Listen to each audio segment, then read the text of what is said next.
Apple's 2025 iPhone lineup is about to get a major shakeup with the arrival of the iPhone 17 Air.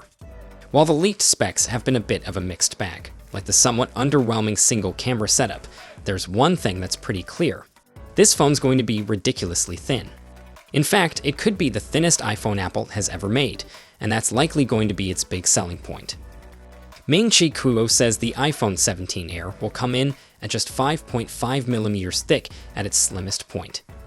To put that in perspective, the iPhone 16 is 7.8mm thick, meaning the 17 Air could be nearly 30% thinner. That's a pretty big jump. If you're into super thin phones, this could be a game changer. The Samsung Galaxy S25 Slim, for example, is expected to come in at 6xm thick, so if you're gunning for the thinnest flagship of 2025, the iPhone 17 Air might be your best bet.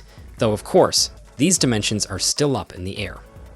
There's also a rumor that Apple might ditch the physical SIM card slot in favor of eSIM support to help shave off some extra millimeters. This would mark a significant design shift, especially since the iPhone 16 Plus is reportedly the least popular model in the iPhone lineup. Maybe the iPhone 17 Air's super thin design and fresh new name will help spark more interest.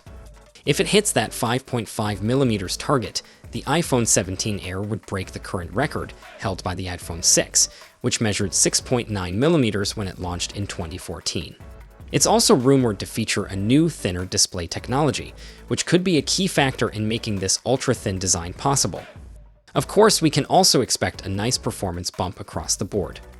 But before Apple takes the crown, Samsung will be showing off its thinnest phone first at their Unpacked event on January 22.